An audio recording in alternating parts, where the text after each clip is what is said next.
Muy buenos días, mis amados hermanos, una vez más frente a ustedes, esperando llevar bendición con la palabra de hoy.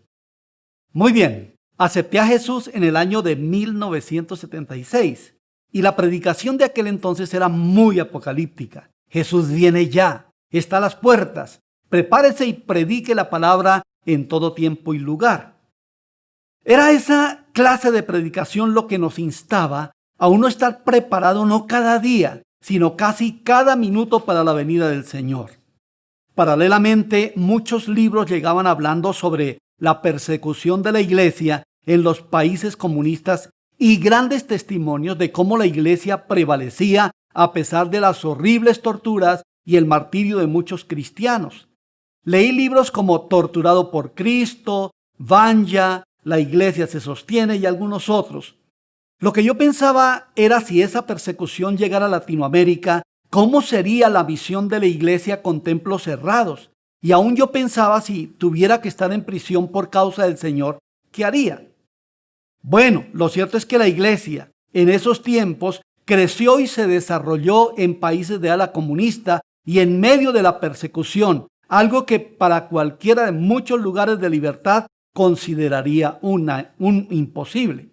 Bueno, hay una famosa serie cinematográfica estadounidense protagonizada por el actor Tom Cruise que se titula Misión Imposible, y el título no coincide con la trama, porque finalmente la misión sí es posible. Bueno, estos domingos de noviembre vamos a tocar el tema Misión es posible. Repitan, misión es posible. ¿Por qué? Porque estamos de pronto con algunos templos cerrados y una situación de pensar, bueno, ¿qué vamos a hacer?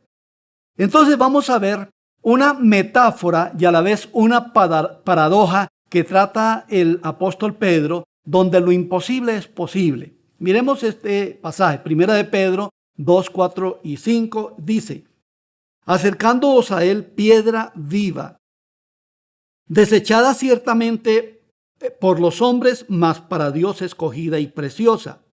Vosotros también, como piedras vivas, sed edificados como casa espiritual y sacerdocio santo, para ofrecer sacrificios espirituales aceptables a Dios por medio de Jesucristo. Entonces, ¿cómo titulamos el mensaje hoy? Piedras en acción.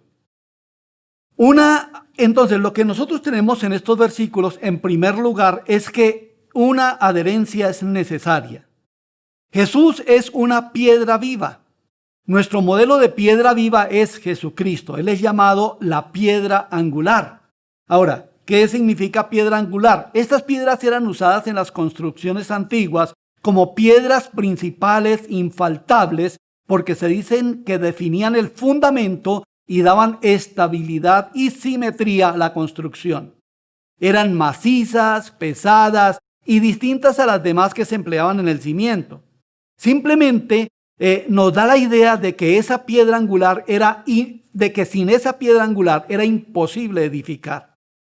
Se podía decir que eran las más apetecidas por los constructores por ser tan indispensables, pero extrañamente de Jesús se dice que fue desechado por los edificadores, pero se convirtió en cabeza del ángulo, en piedra principal. Ahora, Pedro hubiera podido usar muchas otras metáforas un poco más entendibles, como la del buen pastor, o la del pan de vida, o Jesús la luz del mundo. Pero bueno, usó la de una piedra, que quiere decir que lo imposible sí es posible en Dios. Entonces tenemos ¿qué? Un milagro, las piedras se mueven. La sola idea de piedra viva es una contradicción, porque sencillamente no hay más muerto que una piedra. No se mueve, no respira, está fría. Este es el poder de Dios de dar vida a lo inerte y poner en movimiento lo inmóvil. Lo inanimado, lo pasivo, lo paralizado adquiere vida, movimiento cuando se adhiere a la vida. Esto es lo que hace Jesús de sus discípulos. Poner en acción lo estático, lo detenido, lo estancado, lo muerto. ¿Será ese el propósito de Dios con esa pandemia? ¿En qué estado está cada uno de los discípulos de Jesús en vida en acción? Viene a mi memoria el poder de vida que nuestro Dios tiene al pensar en el valle de los huesos secos, narrado en Ezequiel 37, donde el profeta ve un gran valle lleno de huesos humanos, pero Dios hace que todos los huesos cobren vida y se junta cada hueso con su hueso y luego aparecen los tendones, la carne, la piel y luego por el poder del Espíritu Santo la vida. Y dice la Biblia que se forma un ejército muy grande en extremo. ¿Por qué no dice que los huesos resultaron en un redil donde había muchas ovejas? ¿O por qué no dice que resultó una cantidad de personas que habitaban la tierra? No, dice la Biblia que un ejército grande en extremo. ¿Y para qué es un ejército? Para moverse, para pelear, para conquistar, para que estén en acción. Esa visión era para el pueblo de Israel que había perdido la esperanza de volver a ser nación. Lo que Dios nos dice, amados hermanos, con todas estas ilustraciones, es que para Él no hay nada imposible. Ahora, piedras vivas es una contradicción, es una paradoja, pero esto no debe sorprendernos. El Evangelio está lleno de conceptos que contradicen los conceptos del mundo. Por ello, la vida del cristiano está llena de lo que para el mundo son contradicciones. Según Pablo dice en 2 Corintios 6, 8 al 10, dice, como engañadores pero veraces, como desconocidos pero bien conocidos, como moribundos, mas he aquí que vivimos, como castigados, mas no muertos, como entristecidos, mas siempre gozosos, como pobres, mas enriqueciendo a muchos, como no teniendo nada, mas poseyéndolo todo. Ahora, piedras vivas. Eso quiere decir que estamos participando de una misma naturaleza. Nosotros, unidos a la piedra viva que es Jesús, nos convertimos en piedras vivas, gozando de la misma naturaleza después de haber creído. Se nos da la bendición de poder ser como los bloques o ladrillos que se van edificando o sobreedificando para formar un edificio, una casa espiritual, como dice Pedro. Esta es la iglesia del Señor. Entonces, ¿qué es ser iglesia? ¿El templo o la iglesia? Se ha confundido por muchos años los dos conceptos. El templo es el lugar donde se reúne la iglesia. Iglesia viene del griego eclesía, que era la asamblea de la democracia ateniense, y más tarde se transformó en la asamblea de gobernantes griegos. La iglesia del Señor es, por tanto, la asamblea de los santos redimidos por Dios con la facultad de gobierno y dominio sobre todo. La iglesia de Dios no es la construcción o el edificio. La iglesia del Señor es un templo espiritual, una casa espiritual, y nosotros somos piedras vivas en ese templo. Somos parte de él. Así que, como se toma también la analogía del cuerpo humano, y dice que somos miembros del cuerpo de Cristo, del cual Él es la cabeza, es una figura que se toma en relación a la iglesia como un templo, y nosotros como piedras vivas somos edificados como casa espiritual y sacerdocio santo. Bendito sea nuestro Dios. Así que, hermanos, no vamos a la iglesia, vamos al templo. En este tiempo la iglesia no se cerró, se cerraron los templos. Estamos lógicamente reabriendo. Entonces, ¿qué somos? Una casa espiritual. En sentido metafórico, Dios edifica una casa espiritual al poner a todos los creyentes en su lugar designado e integrarlos unos a otros para que cumplamos su misión. En una casa, cada elemento que la compone, pues cumple su misión. Los ladrillos, las paredes, el techo, las escaleras, donde las hay, cada cosita cumple su misión. Quiero decirles que cada persona en la iglesia tiene una misión. Nadie está sin misión, sin encargo de Dios. Cada uno de nosotros debemos saber para qué somos colocados o para qué fuimos colocados en vida en acción. Que el ser colocados o el pertenecer a esta iglesia tiene un propósito. Escuché al doctor Dennis Peacock hace algunos días y dice que cada persona debe saber que tiene un propósito en su iglesia, que no está porque le gusta la alabanza, ni porque tiene amigos, ni por el edificio o por el lugar. Está allí porque Dios lo colocó con propósito. Ahora, somos labrados con propósito. Cada piedra es labrada para cumplir el propósito. Antes de ser utilizados en la edificación, tenemos que ser tallados por Él. Ahora, primero a golpes potentes de mazo, de maceta. Luego, a medida que vamos tomando la forma que Él requiere, con cinceles cada vez más finos y golpes cada vez más preciosos, hasta que por fin estamos listos para ser colocados en el sitio que Él ha previsto. Dios tiene su forma singular de formarnos. A veces tenemos que recibir el martillo y eso duele. Las piedras no se labran con espuma. Ahora, la piedra no escoge su lugar, sino es colocada por el arquitecto de acuerdo a la ubicación prevista en sus planos. Si la piedra se pusiera a discutir y se negara a ser colocada en su sitio, correría el peligro de ser descartada. Una vez puesta en el lugar destinado, la piedra colabora en el equilibrio de las fuerzas activas que rigen la construcción. La piedra es algo maravilloso porque soporta la presión de los bloques que están encima y a su vez es soportada por los que están debajo y a sus lados. Entonces, así nosotros colaboramos con el sostenimiento del edificio, como dice la Biblia, soportándoos unos a otros y perdonándoos unos a otros y tratando de no ser un peso excesivo para las piedras que a su vez también nos soportan. La piedra debe encajar perfectamente en su sitio. Si no encaja bien, hace peligrar la estructura del edificio y tendrá que ser desechada. Mis amados hermanos, así también nosotros lo seremos igualmente si somos tercos y nos rebelamos contra las presiones que nos toca sobrellevar. Ahora, ¿por qué piedras? A través de la historia, el ser humano ha construido su casa con diferentes materiales, por ejemplo, barro, madera, ladrillo y piedra. Las construcciones que han soportado el paso de los miles de años son las que han sido edificadas con piedra. Por ejemplo, las pirámides de Egipto y muchos templos del Oriente y murallas construidos en piedra tienen más de 4.000 años. Los temas de la construcción ocupan un gran lugar en la Biblia. Construir es un deseo natural del hombre, del que Dios hará uno de los ejes de su designio de salvación. El hombre toma la piedra y le da forma para construir, porque es sólida, duradera y pesada, es signo de fuerza y protección. Entonces somos piedras, pero piedras vivas. Miremos entonces, ser iglesia en la pandemia nos lleva a algunos retos. El primero, buscar más a Dios.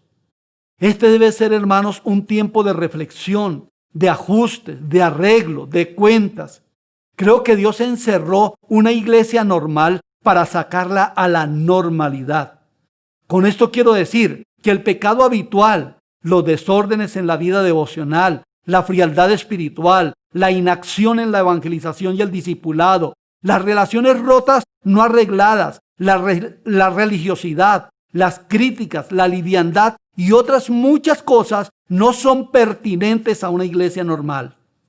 Recuerda que iglesia somos todos, la iglesia somos tú y yo. Doy gracias al Señor porque Él me dejó ver los ajustes que tenía que hacer a mi vida espiritual, ministerial, pero ha sido a través de buscar al Señor. La pregunta que tal vez está rondando en tu cabeza es, entonces, ¿qué es una iglesia normal? La respuesta la encontramos en el libro de los Hechos. Es una iglesia de oración, de evangelismo, de discipulado, de amor unos a otros, de cuidado de sus semejantes y sobre todo, mis amados hermanos, una iglesia llena del Espíritu Santo. Entonces te voy a decir algo. Tenemos que salir de la anormalidad a la normalidad. ¿Por qué? Porque buscar a Dios es posible. El segundo reto es el evangelismo. Una de las preguntas que uno se hace del crecimiento de las iglesias en medio de la persecución es, ¿Y cómo lo hicieron? Pues usando sus casas. Una de las novedades en torno a crecimiento es que una de las iglesias que más crece en el mundo porcentualmente es la iglesia en Irán, y en medio de la persecución. Hoy en día tenemos una herramienta poderosa que son las redes sociales y una estrategia práctica que se llama Break. Podemos hacer ese evangelismo online, invitando a personas que no conocen al Señor a unirse a un Break. La otra forma es la personal, una llamada, un chat de WhatsApp, una reunión de familia en Zoom, etc. Hay muchas maneras. Y también la invitación a conectarse a nuestras celebraciones online los domingos a las 7:30, a las 9:30 y a las 11:30, mientras volvemos de forma presencial. Entonces, evangelizar es posible. Evangelizar es posible. Una tercera cosa, un tercer reto es el discipulado. El discipulado en la iglesia es el discípulo haciendo discípulos. Este es un mandato que no podemos obviar. Discipulado en el contexto evangélico es una tarea de mantener a la humanidad relacionada con Dios, conectada con Él, enseñando su doctrina para tener una vida práctica ligada a sus mandamientos y una conducta como un verdadero hijo de Dios. El discipulado es la vida de la iglesia. El hacer discípulos, mis hermanos, es responsabilidad de cada discípulo. Mis hermanos, el discipulado no es un curso que tiene un final feliz de aprobación de un maestro o de una institución. Muchas instituciones nos ofrecen cursos de discipulado y con su respectivo diploma que lo acredita como discípulo.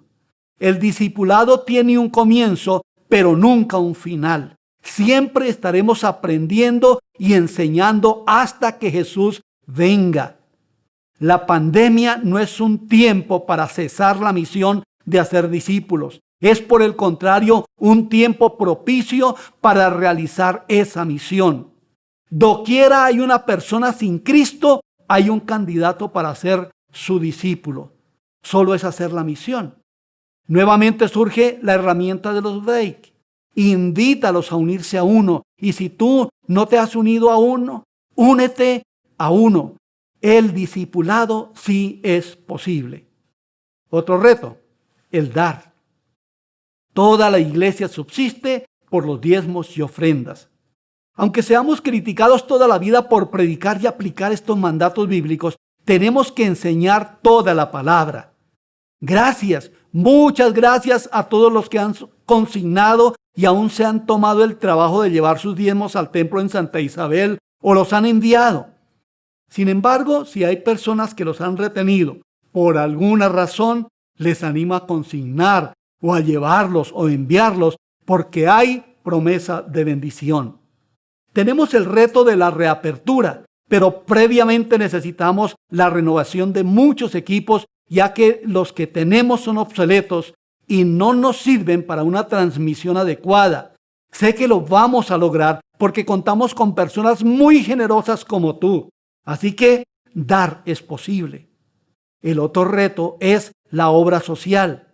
No podemos descuidar esta parte tan importante del ser iglesia. Es mirar por las necesidades de nuestro prójimo. Hay muchas personas que literalmente han sufrido escasez absoluta. Gracias al Señor y a la pastoral social que se ha organizado para proveer unos mercados. Pero esto es como un vaso de agua en un desierto. Sin embargo, ha servido como paliativo para ellos. Tenemos que recordar que nuestra visión dice que somos una gran familia de seguidores de Jesús que disfruta y contagia la vida plena en Él. Como familia tenemos que ayudarnos unos a otros. Sé que muchos lo hacen, pero también sé que muchos pueden hacer más. Dar si es posible. Ahora, voy a concluir. Nosotros conocemos la historia de José. Él tuvo 2 hijos. Uno lo llamó Manasés, que significa olvido, porque dijo, Dios me hizo olvidar mi trabajo y la casa de mi padre.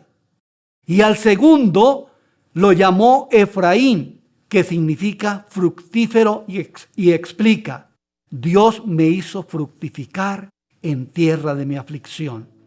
Grábate esa frase y siempre pensemos, la misión sí es posible. E iremos adelante glorificando a nuestro Dios, bendiciéndolo siempre y siendo iglesia y haciendo iglesia. Así que mis amados hermanos, Dios los bendiga.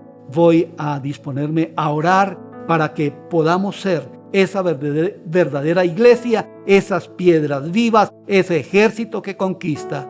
Así que ahí donde están, cierren los ojos y vamos a orar al Señor. Padre misericordioso, Padre eterno, Dios de gloria, hoy vengo ante ti, Señor, para pedirte, Padre celestial, que podamos nosotros reflexionar en torno a lo que una iglesia normal es, a asumir los retos, a mirar, Señor, que todo lo que nos proponemos es posible. Dios de los cielos, te amamos por los favores, por las misericordias, por todo lo que has hecho y por todo lo que harás. Oro, Padre celestial, por cada uno de mis hermanos. Oro en el nombre de Jesús que una unción esté reposando sobre cada persona que me está viendo, Señor, que me está escuchando. Padre celestial, derrama tu gloria sobre nuestra iglesia, Vida en Acción. Hemos pedido, Señor, un avivamiento. Hemos pedido, Padre, que el poder del Espíritu Santo esté sobre nosotros. Hemos pedido que la gloria tuya repose con lo sobrenatural. Padre Santo, gracias por ungir a cada hermano, por ungir a cada hermana, por ungir a cada persona, Señor, miembro de Vida en Acción, para generar un avivamiento, Padre Celestial, un crecimiento exponencial de discípulos tuyos. Guía, Padre, al discipulado. Señor, obra en amor por las almas perdidas, en amor por el necesitado, en amor por el discipulado. Gracias te damos, oh Dios, por ayudarnos. En el nombre de Cristo Jesús nuestro Señor. Suple, Padre, toda necesidad. La necesidad económica, la necesidad emocional, la necesidad mental. Ministro sanidad en el nombre de Cristo. Ministro prosperidad, ministro bendición. Llena de tu gloria, Padre, a cada uno de los que me oyen, de los que me ven. Gracias, Señor, en Cristo nuestro Salvador. Amén y amén. Y ahora me dirijo a los que hoy se han conectado con este servicio, con esta celebración, para hacerles un llamado si no conocen al Señor. Por mucho tiempo tal vez han estado vagando en este mundo, de aquí para allá, de allá para acá, sin encontrar un norte, una dirección, una brújula que les guíe. Aquí está Jesús, que quiere entrar al corazón, tomar posesión de su vida y empezar a guiarles. Y seguro que guiados por Dios vamos en un camino hacia la bendición continua. Así que si estás conectado y decides recibir a Jesús, repite esta sencilla oración conmigo y di: Padre Celestial, en este momento estamos delante de ti. Te pido perdón por haberte ofendido y por haber andado lejos de ti. Perdóname, Señor, por haberte ofendido, y te pido que escribas mi nombre en el libro de la vida, porque sé que has limpiado mis pecados con tu sangre preciosa. Gracias, Padre Celestial, en el nombre de Cristo Jesús. Amén y amén. Bueno, mis hermanos, qué bueno es haber estado con ustedes, qué bueno es haber podido compartir esta palabra. Les animamos a que sigan conectados, a que sigan trabajando, a que sigamos cumpliendo la misión de Dios, porque la misión es posible.